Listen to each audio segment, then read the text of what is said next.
alat ini dideteksi, dikontrol di kantor ya, di kantor teknisi sana. Kalau ada mati atau pintunya buka ini, nah dari sana itu ada indikatornya merah ya. Nah ini untuk aplikasinya untuk di user saya kurang paham apa sudah mulai dirilis untuk user, tapi sementara ini baru ke teknisi. Jadi di tempat kami itu ada monitor besar untuk memonitor bongkas-bongkasnya. Jadi mana yang terpantau hijau, mana yang terpantau kuning, merah. Jadi ada warnanya. Kalau yang merah itu bisa jadi mati atau suhunya di atas yang disetting. Ya. Oke. Kulkas ini bekerja di dua ini hanya menggunakan satu kompresor, satu mesin. Ya. Jadi beda dengan tipe yang TCW 2000. TCW 2000 itu ada dua kompartemen, ada dua mesin. Ya, makanya dayanya yang TCW 2000 itu jauh lebih tinggi. Kulkas ini minim perawatan, utamanya perawatannya adalah masalah kebersihan. Ya. Masalah kebersihan bodi luar, terus karet-karet pintu ini. Ya. Karet-karet pintu ini dibersihkan secara berkala. Terus daerah ini nanti ada pengembunan, jadi ada air embun gitu ya, karena perbedaan dari suhu dingin dan suhu panas. Ini di tengah-tengahnya di sini itu ada pengembunan, makanya ada air. Nah ini yang perlu dilap. Sama karet pintu ini ya setidaknya seminggu 2 minggu sekali dilap ya. Yang perawatan butuh 1 bulan sekali dibersihkan itu di kisi-kisi udara. Ini kisi-kisi udara, ini kisi udara keluar, yang di belakang sini itu kisi-kisi udara masuk. Jadi angin itu masuk dari sini, dihembuskan ke sini, ya. Jadi di dalam itu ada kipasnya yang ngedot langsung mengemburkan, ya. Jadi di sini kalau dipegang itu ada terasa angin keluar, supaya sirkulasinya lancar, dibersihkan berkala. Yang butuh dibersihkan lagi ini belakang, ini ya, kondensor. Ya, di belakang itu ada besi ini Pak. Dan kalau lihat ada besi hitam itu. Iya, dua. Ya, besi hitam. Besi. Banyak Pak. Banyak. Lebar. Oh iya, buatnya. Iya. Nah, lebar. Itu namanya kondensor. Itu yang butuh dilap. Oke. Itu debu dari besi. Ya. Terus kulkas ini. Ya, selain perawatan itu tadi, kulkas ini butuh pembuangan air secara rutin. Nah, kita coba dulu, ini case per case ya, tidak bisa disamaratakan karena kondisi ruangannya, kelembapan ruangannya, suhunya, terus angin yang masuk, ya itu berbeda-beda. Makanya tidak ada rumus pasti berapa hari sekali, tapi coba ya, ini case per case. Ini kalau kondisi ruangan terbuka banyak angin, ya, ini coba 3 hari sekali dulu. 3 hari dibuka airnya, ini ya, katup airnya di sini. Nah, ini katup airnya dibuka kurang lebih 3 hari sekali, dikasih nampan. Karena ini pembuangan, air pembuangan. Ya. Jadi kalau misalkan 3 hari itu dirasa sudah banyak airnya, ya sudah berarti 3 hari sekali. Tapi kalau dicoba 3 hari itu masih terlalu sedikit, hanya netes-netes gitu ya. Oh berarti coba 4 hari sekali. 4 hari sekali masih terlalu sedikit ya, 5 hari sekali ya. Setidaknya seminggu sekali ya. Ini case per case, tidak bisa dipukul rata. Kayak di puskesmas Idang tadi ruangannya kecil pakai AC. Nah lain lagi ceritanya ya. Kalau di sini kan ruangan terbuka, anginnya kencang.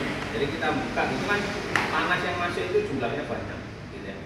Makanya mempengaruhi jumlah airnya, ya, kelembapan airnya, air yang dibawa udara ini kan beda-beda. Nah itu yang mempengaruhi banyaknya air. Ya. Jadi itu wajar, air itu ya seperti air AC, ya. Nah itu wajar. Air kulkas yang lainnya juga demikian. Jadi air yang keluar dari AC evaporasi itu wajar. Ya.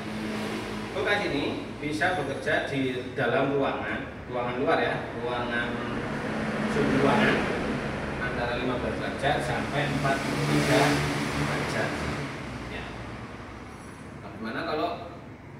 Jepang, ya jelas tidak bisa. Karena di Jepang itu ada suhu minusnya, ya. Atau dibawa ke Timur Tengah yang suhunya di atas 50 terus, ya tidak bisa juga. Ya. Nah ini didesain untuk area daerah tropis, makanya 15 derajat sampai 14 derajat. Bagaimana di ruangan AC? Ya lebih bagus, ya. Orangnya yang kerja nyaman, yang kulkasnya juga nyaman, ya. Tapi bagaimana kalau kena sentrong AC? Ya kurang bagus juga, dia kan terlalu dingin kan. Terus-terusan ya, akhirnya dia kondensornya itu juga butuh hangat, ya. Tapi kalau terlalu dingin juga dia tidak bisa. Makanya range kerjanya itu di antara 15 derajat sampai 43 derajat, ya. Itu masalah perawatan. Sekarang penggunaan. Kulkas ini kan dibuka sehari 2 kali, pagi dan siang. Ya. Pagi saat ngambil vaksin, siang saat mengembalikan vaksin. Ya. Seminimal mungkin buka ini, karena memang ini SOP-nya itu sehari itu hanya 2 kali. Tapi kan kadang itu gimana ya, ngatur orang lapang itu kan dia juga nggak gampang juga kan ya, tidak semudah teorinya gitu ya. Kita udah janjian jam 8 ngambil vaksin maksimal, ada yang terlambat, padahal yang lainnya sudah berangkat, ya. Ya kasus begitu itu sangat mungkin, ya. Jadi dikondisikan seminimal mungkin, pokoknya seminimal mungkin buka lokasi, ya. Terus berikutnya untuk penataan vaksinnya, ya, ini ada 5 keranjang, ya. Untuk vaksin umum standar, ya, bisa bebas ditaruh di mana saja. Cuman kalau yang vaksin yang tahan beku, ya, yang paling ideal dari ke-5 keranjang ini, yang paling ideal adalah di 2 keranjang bawah. Karena memang suhu paling rendah itu ya di paling bawah itu, ya. Sifatnya temperatur, dia berjalan ke tempat yang lebih rendah, ya. Di temperatur itu kayak air, semakin dingin dia bawah. Makanya dia kalau diukur mana paling dingin dari 5 keranjang ini, 2 keranjang. Tapi selebihnya sama. Kenapa? Karena evaporatornya tadi kan sekeliling, Pak, ya. Kan kalau tipe-tipe tertentu itu ada yang evaporatornya hanya di sini. Mana yang dingin ya di ini. Tapi ini kan evaporatornya sudah keliling. Jadi mana yang areal dingin ya rata, ya. Kecuali 2 itu ya karena sifatnya temperatur tadi, ya. Jadi selisihnya juga tidak banyak, tidak ekstrim, ya. Baik. Yang tipe ini kemudahannya, ya, daripada tipe-tipe yang lalu atau daripada yang lain, dia sudah pakai engsel, ya. Nah, kalau yang tipe kita yang dulu begini ini nggak bisa jatuh. Karena sekarang sudah pakai engsel, dia bisa digerakkan sesuai kebutuhan. Dilengkapi juga dengan kunci, bisa dikunci. Nah, bisa dikunci, ada kuncinya.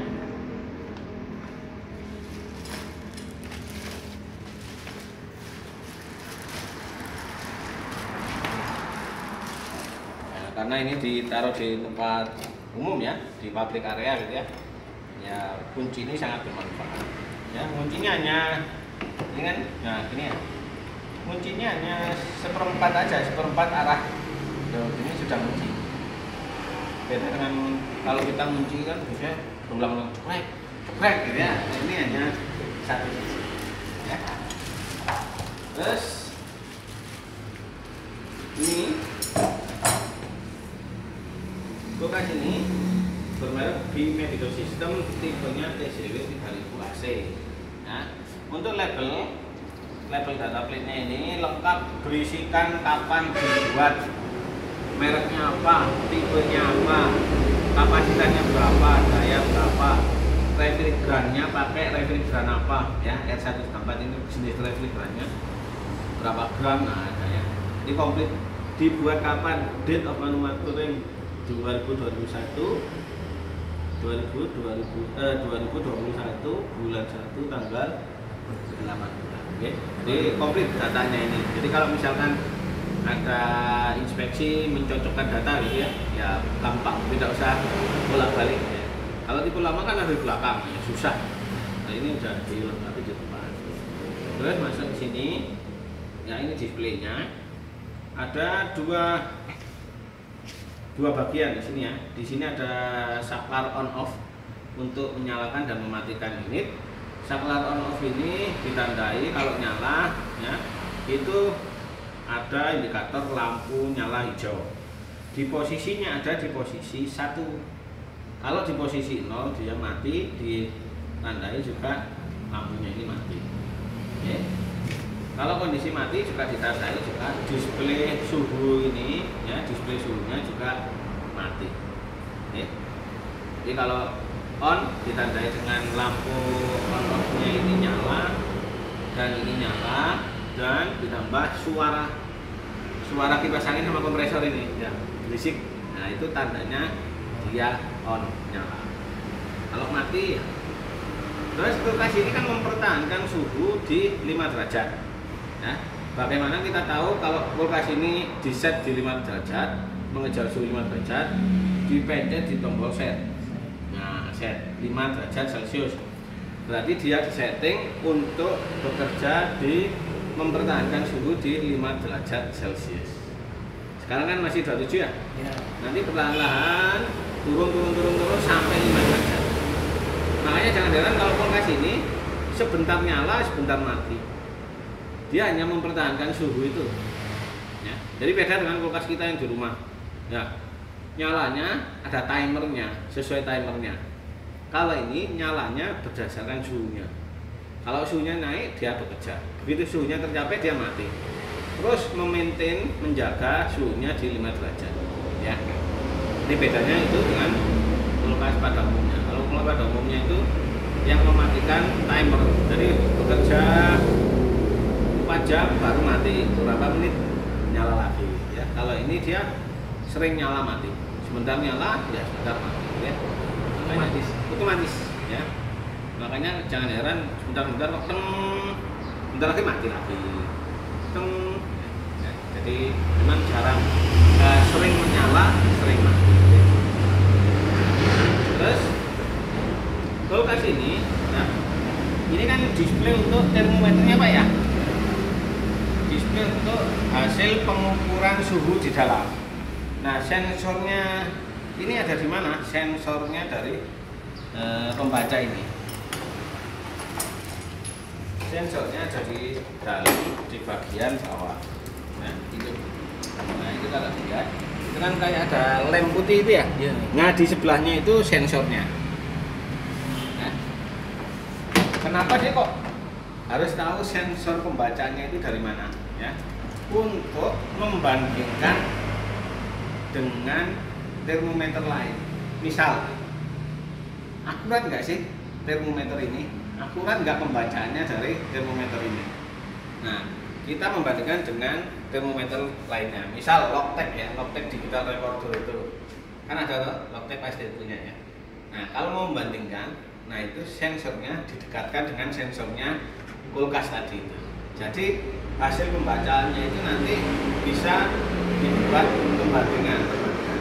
Tapi kalau pengambilan titik suhunya berjauhan, ya nanti kita nggak bisa ngambil yang mana yang benar gitu ya. Terus kalau membandingkan suhu itu tadi, misal membandingkan dengan termometer A ya. Di termometer A di sana dibaca 7 derajat, padahal di sini 5 derajat.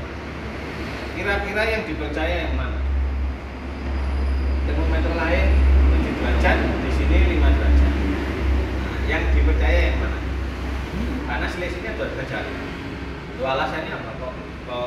Kok ini yang dipercaya gitu? Alasannya apa? Iya. Ya, yang dipercaya yang paling mendekati dengan yang dikalibrasi. Ya, jadi alat ukur itu kan butuh kalibrasi. Ya, kalau misalkan sama-sama tidak dikalibrasi, harus dibandingkan dengan termometer yang sudah dikalibrasi. Nah, itu dibuat acuan. Tapi kalau sama-sama tidak dikalibrasi, kita nggak bisa saling mempercayai. Ya yang mana yang betul? Wong itu sama-sama suhunya nggak jelas ya.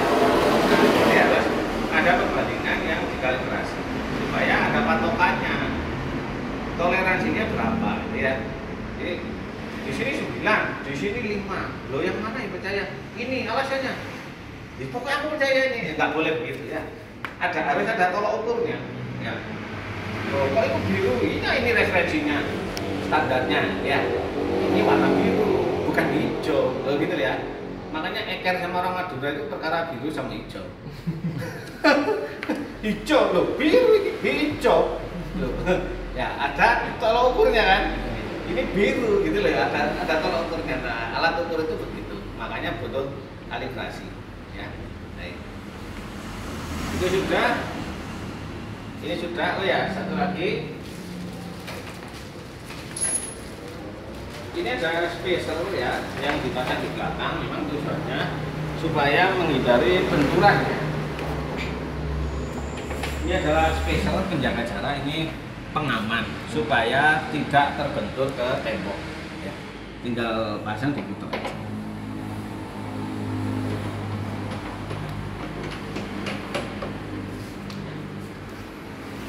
Terus kulkas ini kan tadi dilengkapi roda-roda itu Pak ya? Ya. Sudah, tadi kan bisa jalan. Sekarang bisa jalan? Ya. Tidak bisa ya.